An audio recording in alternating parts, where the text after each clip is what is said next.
It was nice. Hi, everyone.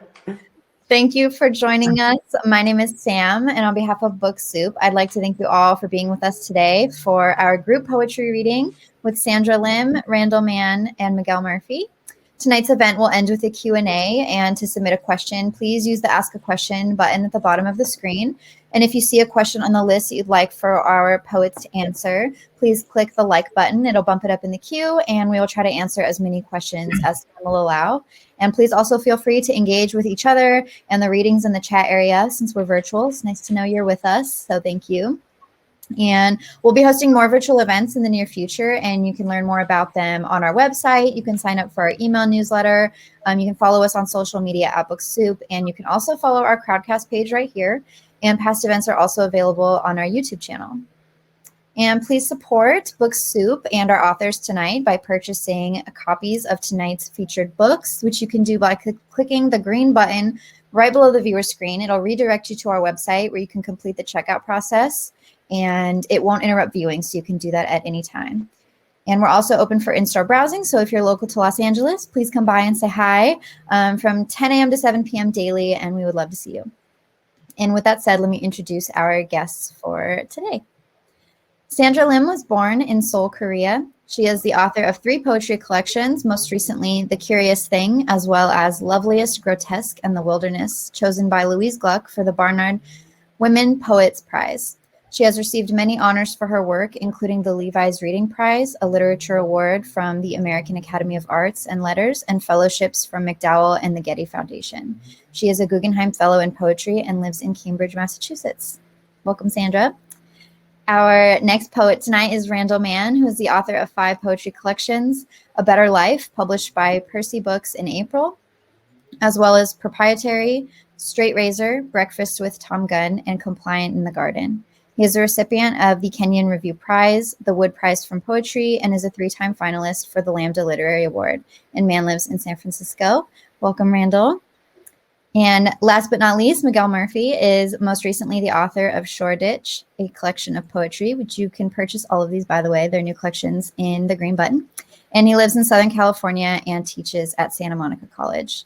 And without further ado, I'm going to turn the camera over to our poets who are gracious enough to join us at Book Soup today. We're excited to have all 3 of you, so thank you. And everyone at home, thank you for joining us too. Please sit back, relax, and enjoy the presentation.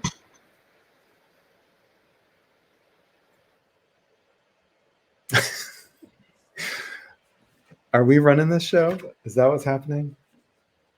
You're up. Oh, okay. Well, I am the local, so I guess that's how it goes. I am the local. I was born here in Inglewood, so I think I'm just going to read like what I think of as California, my LA poems.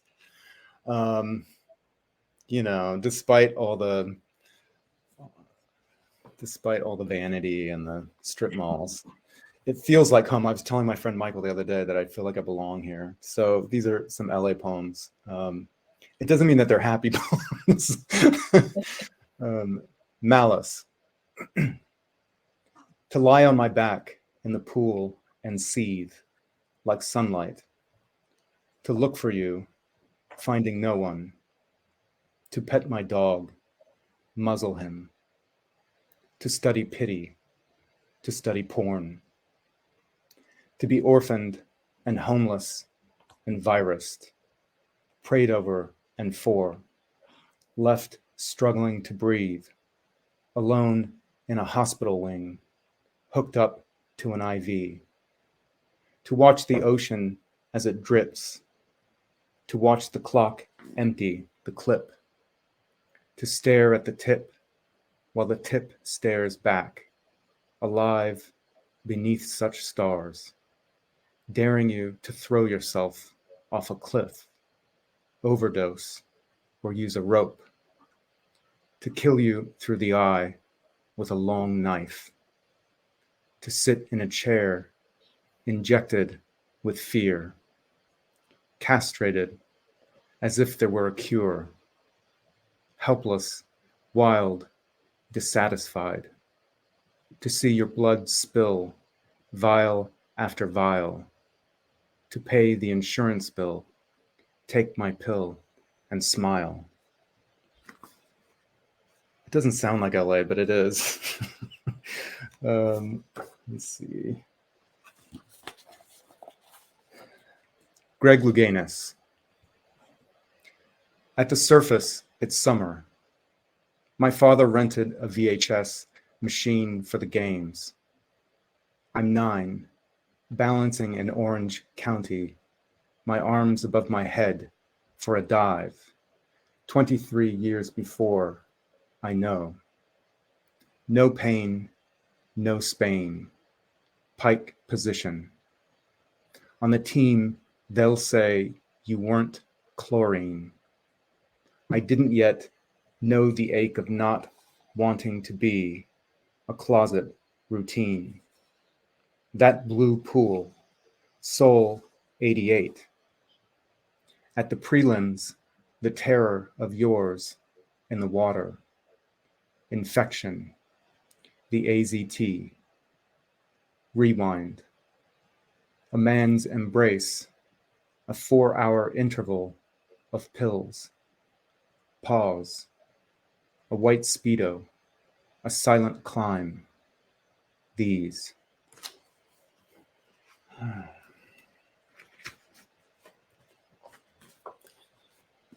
Portrait.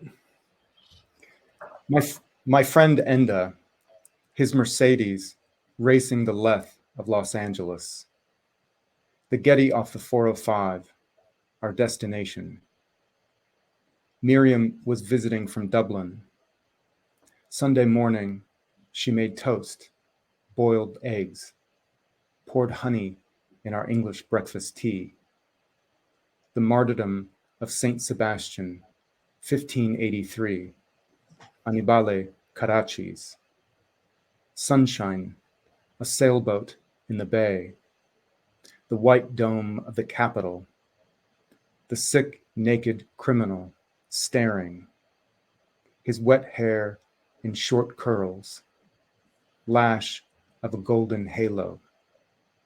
Hard to say, this is beautiful. His failing eyes, his wan lips, slouched in that ruthless accusation, anemic, vampiric, and lean. I've seen the cut grass of my beard litter the sink. I've seen my own blood darken into streaks. Of sweat, the slow thorn sings. The sun, a smear.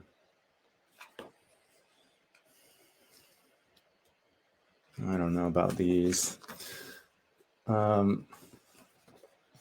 This poem's about Oscar Wilde, and he had this kind of like long-standing. Basically, he was married to Lord Alfred Douglas, who was much younger, and they didn't really have a lot of sex, which is the great irony, I think, of what happened to him. The Ballad of Gaul. Homosexual wasn't even used in print until 1892. Ladd was 21, Wilde 37. Ex-boyfriends Robbie, Ross, and Turner turned against them, testifying too brazen. An adjective. To Carlos Blacker, another good friend eventually advised, the best thing he can do is drink himself to death, or better yet, shoot. The Blackmailer's Charter of 1885, indecent letters in the hands of Alfred Wood, a rent boy. Ladd's father, the Marquess of Queensberry, these antique names so fairy, proceeded having him declared bankrupt. His wife would pay him off if he agreed in May of 97, at his release from Reading Prison, never to contact her or their 3 children. His lawyer, his ear was syringed of discharge inside the wire grating of a rabbit's hutch. A poet in prison for loving boys loves boys. For 2 years, earning a meal required he crank the screw 10,000 revolutions. Gruel, diarrhea. It is always twilight in one's cell, as it is always midnight in one's heart. The most famous criminal of his era, shorn his photogenic locks and bathed in used water, given potassium bromide for what in a few years we'll call cruising. Piccadilly or Knightsbridge skating rink. The gods are strange and punish us for what is good and humane. The blooming laburnum and garden lilac. Why is it that one runs to one's ruin? You'd never recover, you'd indulge. A sex tourist in Naples. The humiliation of being refused a dinner reservation. The enemy of Victorian morality and the raw banality of days. Presented the bill, then asked to leave. Hotels in Nice and a forest village in Fontainebleau. Recognized everywhere, the most celebrated pervert in Europe. Paris, Rome, Sicily, Switzerland. My existence is a scandal. No country effeminate. Still extravagant.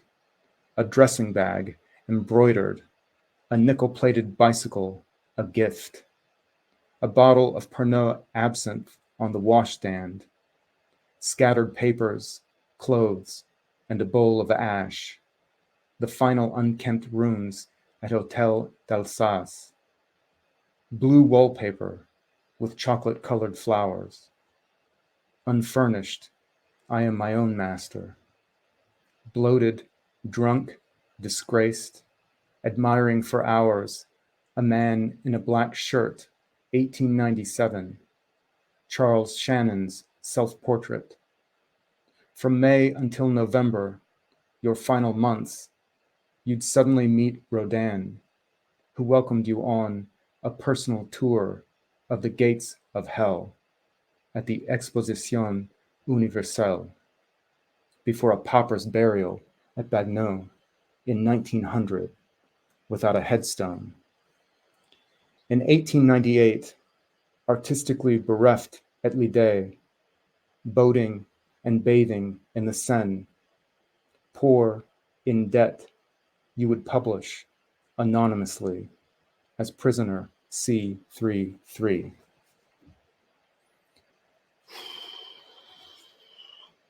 What do I got, like one more? Okay.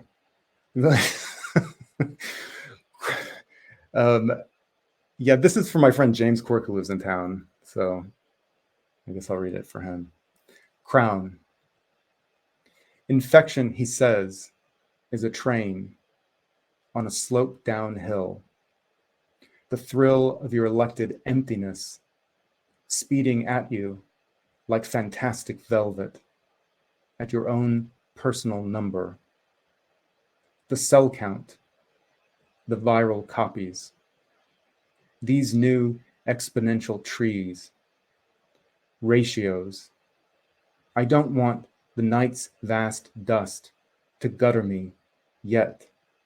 Doctor, it is summer. I want to wear what the deer is wearing, chewing his green leaves.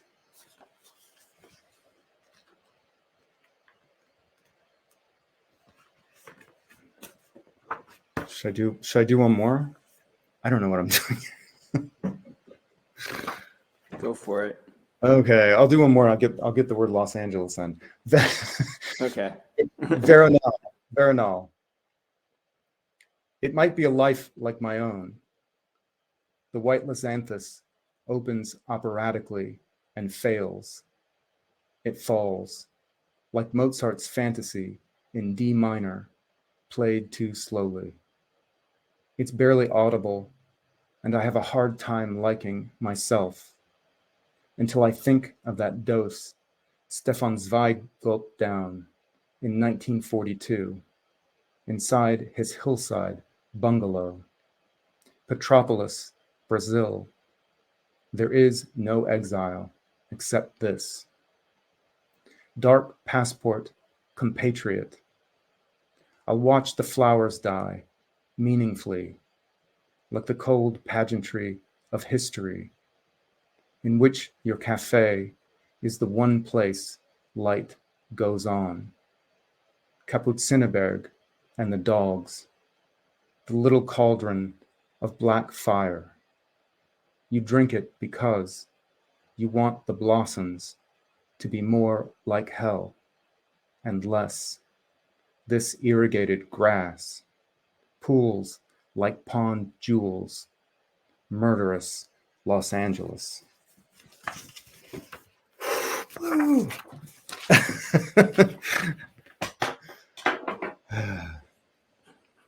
Thank you. So good. Sweating. Sweating. That was so good. I feel like you two should read together all the time because this is you guys are a good pair. Amazing. So I guess I'll go next. Can y'all hear me okay? Yeah. Am I coming across all right? Okay, Fantastic. Yeah, I just want to thank Book Soup and say that it's an honor to read with these two poets' work that I've admired and written about, and I'm so excited about their recent books. So I'm going to read a few from my new book, and then maybe one or two newer ones. This poem has an epigraph from THOM GUNN. I forgave myself for having had a youth. Florida again. At the Fashion Square Mall, back of Walden Books, I see my younger self haunting the magazine rack, ripping out pages of Blue Boy, tucking them in a trapper keeper. Turn back. His eyes meet mine, animal and brittle, a form of gratitude that a man kept his stare. Any man. I half smile some admission, and though he cannot see it coming, I excuse him his acid jeans, 2 Swatch watches, 2 guards. I must be 19. Sex was safer then. Scribbles on the mall, men's room stall, malaise of saxophone and PSAs. How did I even learn how to live in 1991? Landlocked, cock-blocked, Spanish moss festering. I forgive him.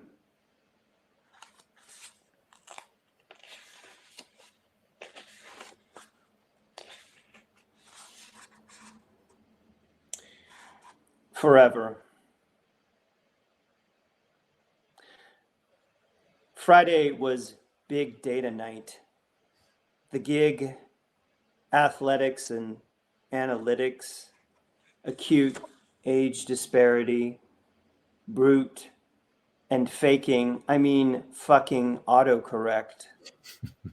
For clarity, we came correct.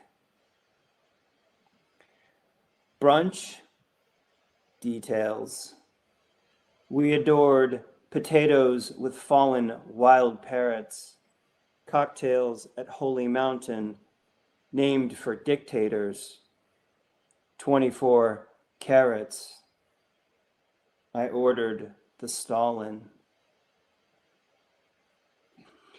Tan blondes in tight jeans featuring basket meet on Valencia Street. Years ago, this was Mortuary Row, the dead above, the dead below. Nothing shows love, morticians say, but never say, like a bronze casket. The boy band in a booth at the fair, oozing despair. Cruising is a sidelong look at a lifelong sook. The truth comes out like trout in the hand. Nothing is forever. Traffic. Forever is just a weekend, more or less, a star's ghost wrote. The night, cool as a store, green as a pornographic door.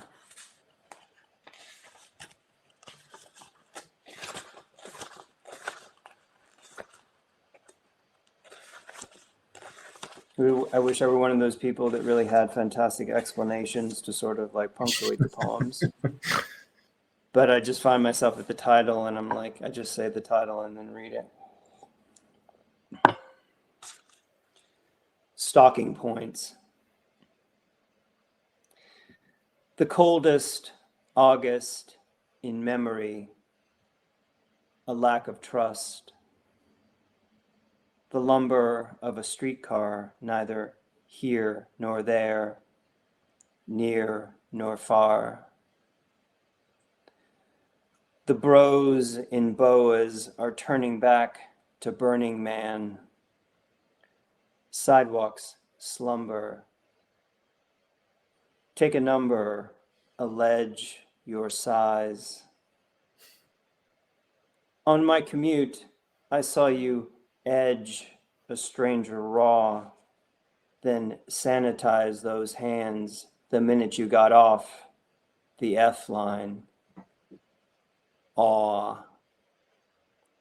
The rage, engage in character fights, dim the pain like all the lights. Who doesn't want to be walked by a brute in a suit out of the high rise? Who doesn't want to be stalked?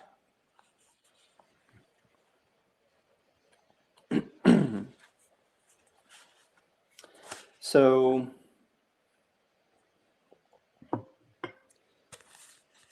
this is a poem that I wrote for my friend Kevin Killian, 1952 to 2019.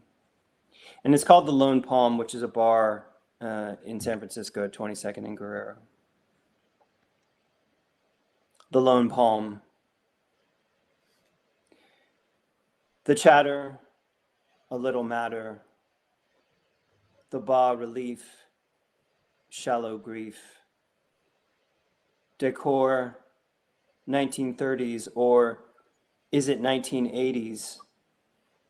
Neon signs, a deco dish of golden fish, real fronds and bottle blondes lit by George Platt lines. My friend Kevin tells a story. It was 1982. He stepped into the Lone Palm. A bartender, tall and all alone, eager to be of service. A nervous nod, some code, meager speech. Doors locked, the bar a makeshift bed. It was efficient, half an hour at most, and almost tender. Time for the shift. What are you doing next Saturday? Come by then. A week passed. Kevin returned. Where's so-and-so? He asked, starting a description. He took a turn last week and died, said the latest bartender, slow to answer. The gay cancer. Sometimes that's how it worked before the test. I'm out of luck, thought Kevin. We all were. It's sentimental, some say, to allude to the plague, the indignities of the 80s and 90s, an urn on the mantle. Keep it vague because it's over. It's never over. If it were, we would all be at the Lone Palm, white tablecloths, chrome shaker and a flask. No need to ask. Mark has his vision. James scoffs at the new religion, unmarred by a purple lesion. And right after last call, we stumble, fall to 22nd and Guerrero, kiss each other on the corner, fading together, no one scared. The night simplified. Good night. Good night.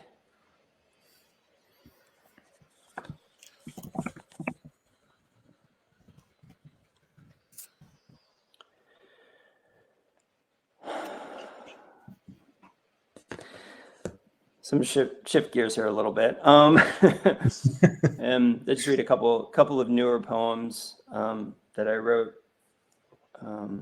over these sort of recent times. So this is a poem after Carl Tierney, whom I just discovered last year, a wonderful San Francisco poet. Wi-Fi. It's Tuesday inside, and I'm thick. Half microplastic, half giallo flick. My work, nominal data in the lap, a lake or dance, make it clap. Does that make sense? Like a disingenuous question? Anecdotal? Beige as the Fed book? Not at all. Not only is it 6 months past my birthday, but I'm 48 and nice job, don't look my age. I try to list what I have missed, hobnob, and the knee-jerk comparison to a domestic animal, one trick. I tease a trade, a scrape. I hum along a 90s song, Don't Walk Away by Jade. You're my little secret, escape. A paper bill I overheard has been canceled like a word or man sold. Such fun, which one? I've had my fill.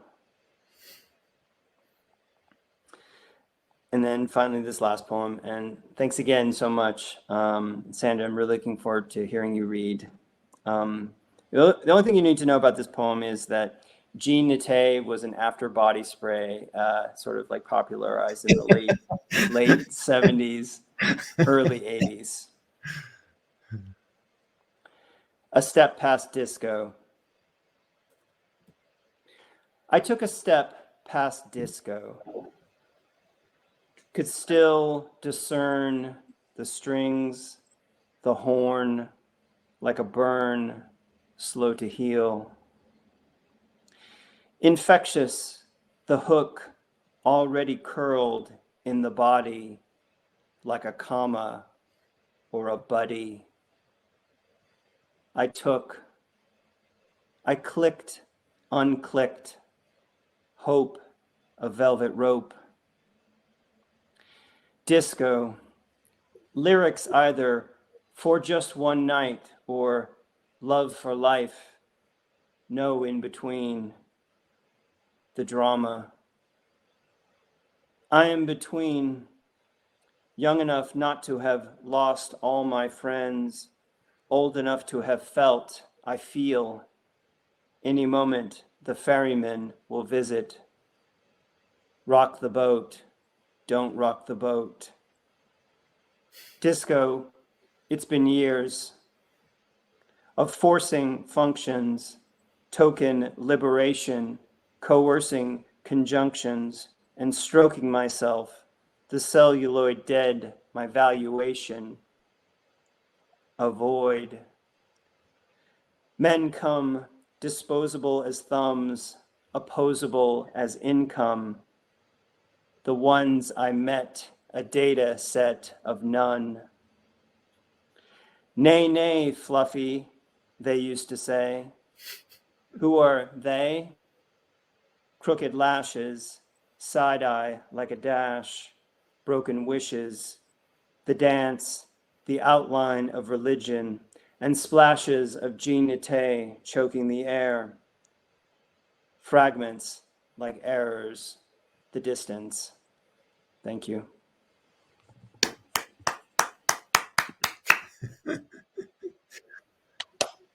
Yay! Oh my God.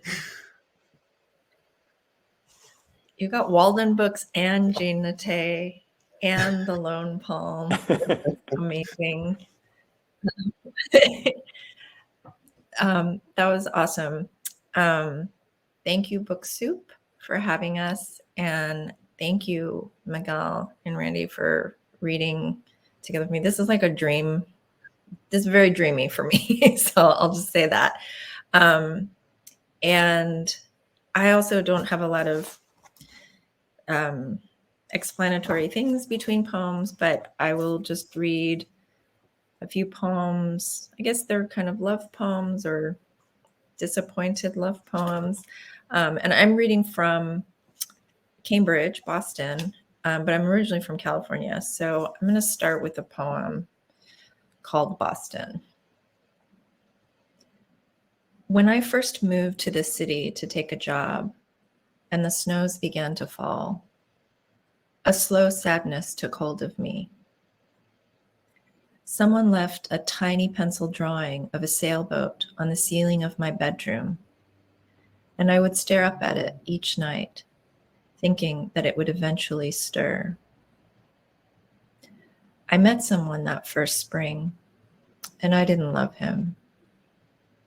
But I very much wanted someone to look at me in all my youth and feminine momentum.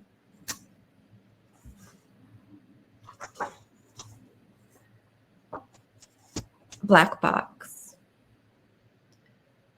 We were in a small, grim cafe. She sipped pure black droplets from a tiny cup. Make him come back, she said, her voice like something brought up intact from the cold center of a lake. It was the kind of story I like, and I wanted to get it right for later. The hot morning in the cafe, feeling encroached on by a cloud of dusty ferns and creepers, and the low earth of duty. I can't read a book all the way through, she said, and most days I'm only unhappy. My heart is always with the lovers.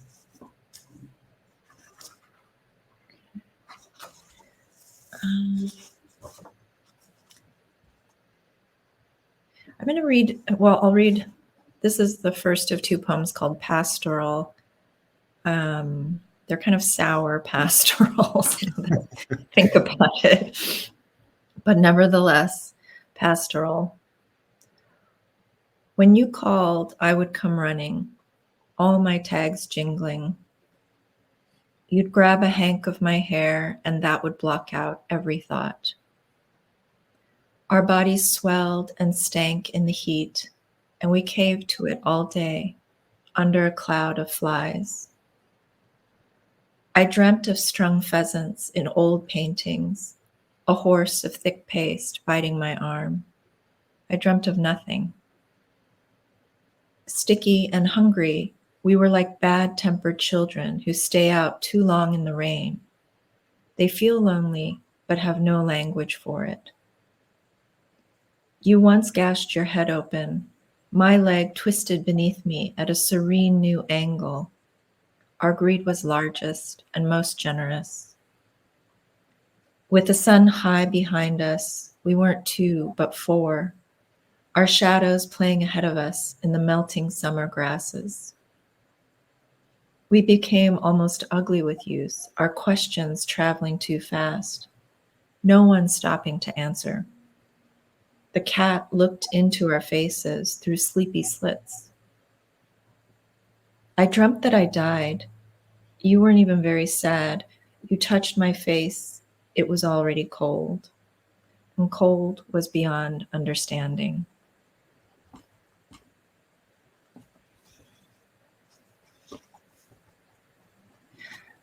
It's always fun,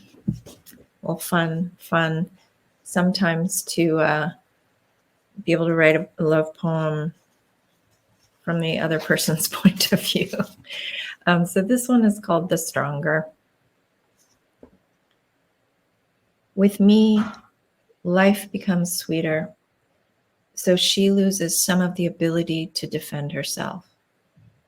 Yet even this gives her a forlorn sense of satisfaction. I know it by the distracted half smile on her face.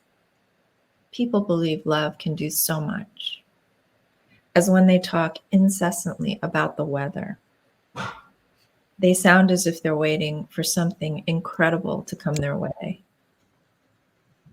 Nestled against me, isn't she a moron of joy? She loves to tell stories because they're already finished by the start of the telling. Her favorites are driven by longing. She reads and reads, fear rising. But it often appears to me as if she's taking elaborate pains to hurt herself more accurately. Deep in my heart, these things just don't interest me. The indiscriminate effects of time, how the worst can happen. So many things will lie unrealized. That's the math. The way she links things together only brings out the violence. Some of our perfect nights you can't put into words, and certain kinds of defeat, they just keep you talking through your hat. Okay. I'll try this. This one is not a love poem, but so I don't know. Sometimes you have affection for ones that took you a long time to write because you're really trying to work through something. So this is called Portrait in Summer. This floral swimsuit is snarling. I am regularly spoiling for a fight. Within me, fat is always curing like a ham in a shed. I go inside and read another psychosexual story set in a dreary seaside town. There are water crossings, one too many four-poster beds. Summertime, parole for academics. Long days, low yields. The flies stream into the kitchen, bringing friends, spouting aphorisms. The only major mystery left to life is death. I prop an ashtray on my bared stomach. I should grow thinner, more of less of me, as I grow more solitary. But I haven't yet found a manner in which to get over my inconsistencies. On my way to fulfill some banal commission, I'm conscious of waiting for the season to run its course and of accumulating an anger around a simple truth. All perfect friendships eventually come to an end. Is it a story that must at all costs be dragged from the darkness? It starts to rain, and the streets smell like hot dogs, old pennies. The coffee shop owner barely lifts his head from the register as I approach the counter that's crowded with menorahs, crosses, and Buddhas. I meant to bring him a statue of Venus de Milo for good measure. It would all have the mixed effect of a moral dullness and deep fear. I notice this is the only place in town without a television. I like the angry pinch of an insight, the rough grasp of hard news. Yet in these very dog days, what might have been ennobling has often left me dull and vicious, a surprise I just wasn't on to.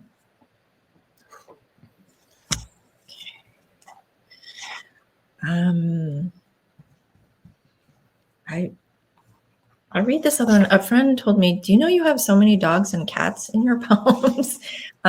Which is, I was like, yes, not necessarily by design, but I have no pets at all. So it's interesting how they kept coming in. This is called Barking Noises. Then he hated her. She had been farther than he had. She led a nasty mental life. Her heart always thumped like a stick dragged down the stairs. The cat in the hallway rose from its ersatz bed, quietly leading its feminine life. All 3 clocks in the apartment pointed to 4:30 when he left. No one disbelieved the clocks. She sat at the kitchen table until the windows got dark. She dipped a cold chicken drumstick into a saucer of salt and ate it. It was delicious. Okay, I'll just read 2 little short ones.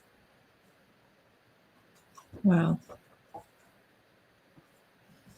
This is called Endings, which is why it'll be the penultimate one I'm reading.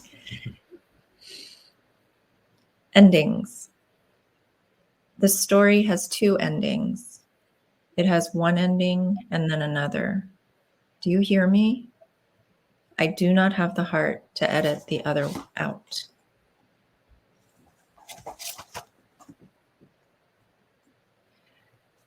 And this last poem is called That Are. Then I became this stupid, trilling thing. What I desired was to become obscene. All the things I had loved up to then fell away in the long struggle between winter and spring. And then there was my body inside of my soul. It had different aspirations. What form does it take without the soul? Helpless in a hideous new way, and as patient as a mountain. The soul is an innocent before it. So when I say stupid, I simply offer meaninglessness.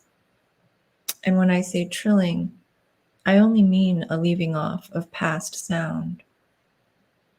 And when I am obscene, I am shorn of all expository passages, and so on, with things that are. Thank you. Oh, I don't need to unmute. That's so good. Oh my gosh. I feel like in different ways, though, our poems, I mean, we didn't know what we were going to read before necessarily, but they're kind of all talking to each other in different ways. But I think are we waiting for Sam to come back in? I'm here. Oh, okay.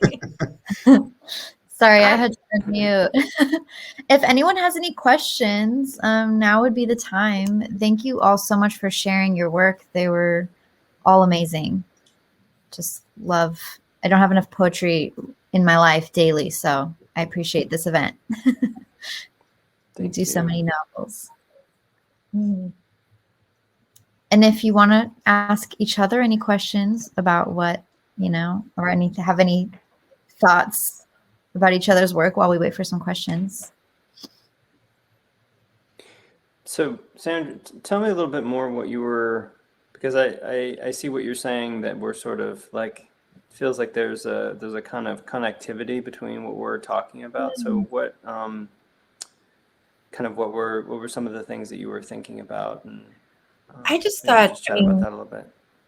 Yeah, I think one of the reasons also I mean, I think this happened with this reading, but also one of the reasons I love your guys' work is that,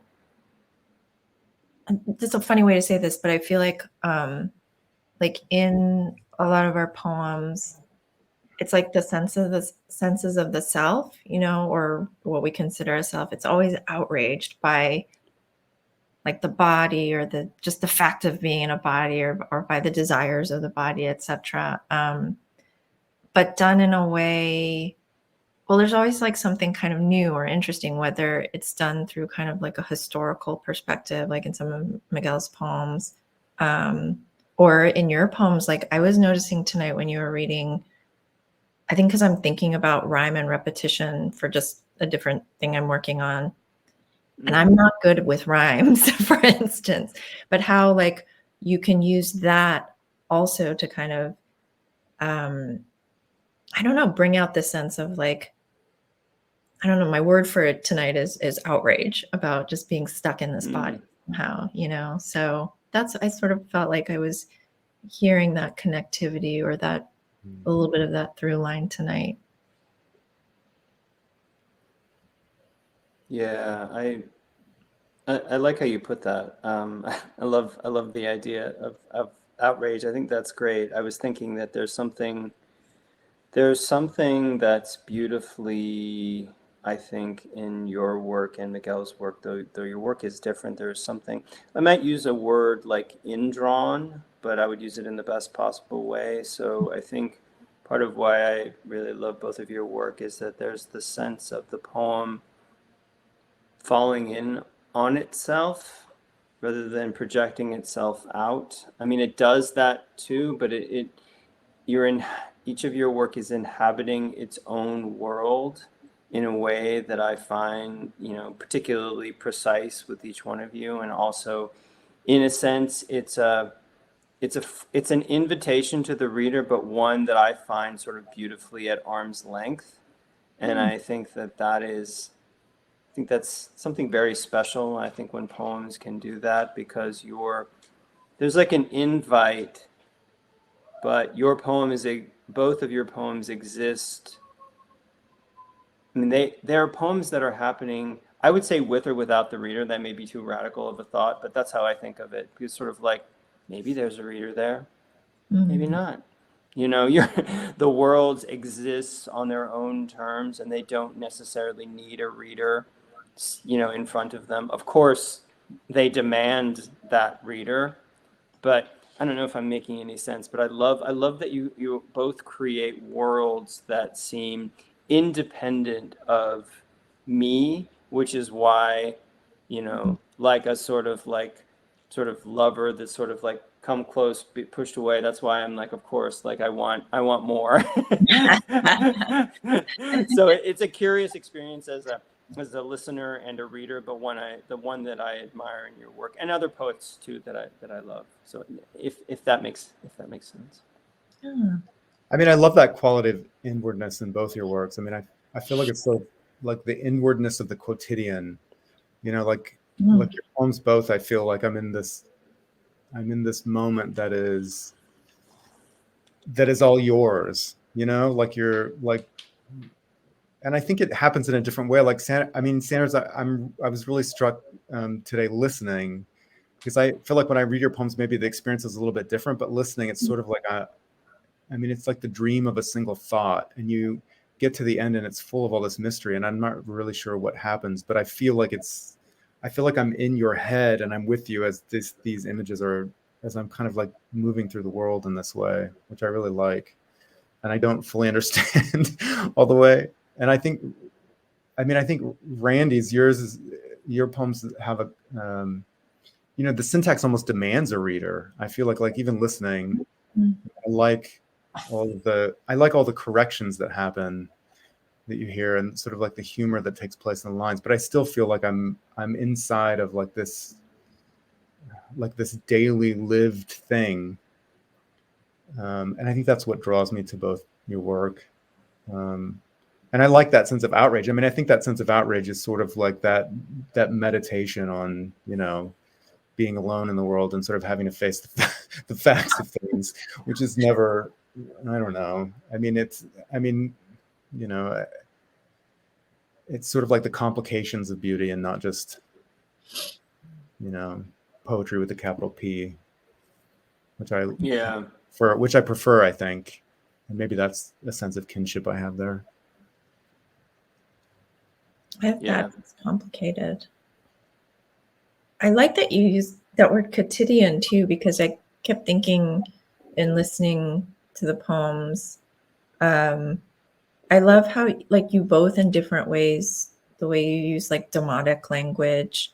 Or it's just a part of all our sensibilities. Like, and that's part of the effect of it's not poetry with a capital P, but just the kind of different registers we can move through in different poems.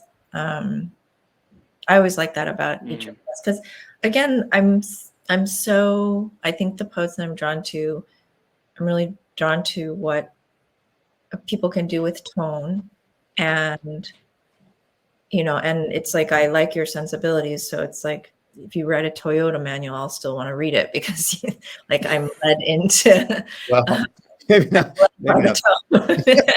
Maybe not that, right?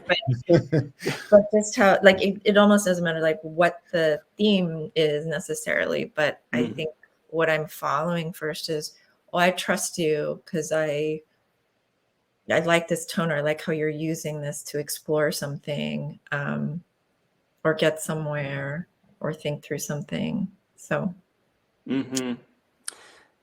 Yeah, and that thinking through is something that I really like. I mean, I think that we're on this kind of, with both of your works, I mean, I do think like that we're both on a sensual and an intellectual journey. I think both of you are, and you have the sense of that. And Miguel, when you talk about the corrections that I've left in, I think what I'm trying to do, and I think this is also what I admire both of your work, is that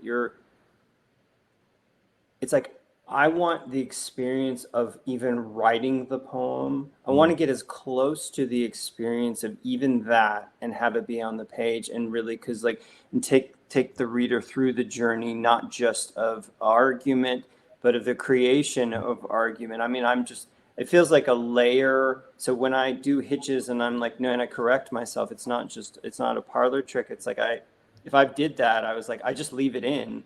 And I think that in both of your work, we're just like, we're living the experience, we're inhabiting this thought. And yes, it's of course through the lens of art and still very carefully presented. But, you all push that away. And so we get this very highly sensual, but also deeply intellectual experience with both of your works, which I don't see a lot in American poetry. I mean, and so I think it's really something that is lovely in both of your works. And I think that there is that, but you're also really specifically, the turns and the tone and where you're going it's lived in the context of the poem. And I love going on the journey with you, because it's not just a presentation. It really is, sort of rhetorically, you're taking yourself there and you're allowing me to come along. It's not even like you're guiding me. The speaker is going through something, and I'm privileged to come with you. And I really love that about both of your works. Yeah, you remind me of that parentheses in Bishop's One Art, right? I mean, the write it. It's that moment where the sentence belongs to the author, and you're sort of in there thinking with them. Whatever that struggle is. Or we all feel in the mood. That's my moment of hers. And I mean, I feel like that parenthetical, I don't even know. I mean, I feel like I could do that parenthetical is like that parenthetical is greater than 99%. Yeah. So let's put it that way. I mean, not that it's a contest, but I mean, it is. I love it. But that's why we could read it again, right? I feel like like if it was just a presentation, we're like, got it, and there's not so much new under the sun, but right. It could just I'm like, oh, I'll read it till the end of time because I can enter into it, as you're saying, and go along, and not just guided. Right. It's surprising even after many readings. Yeah. And the mystery, and there's mystery in both of your works too, because, you know, like Miguel was saying, I'm not entirely sure what happened, but I loved it. I mean, I don't know that I put it quite the same way, Sandra, but I mean, there is a lot of mystery. I mean, you know, Sandy McClatchy wrote about Bishop, great poems are puzzles that remain dreams. And I think that, you know, you could apply that in many ways. I think to both of your works, because, you know, you're both, I mean, you're doing it quite differently, but they are these sort of like puzzles that out of charity leave mystery in the poems, and that to me is an aesthetic charitable act to be able to do that for your reader.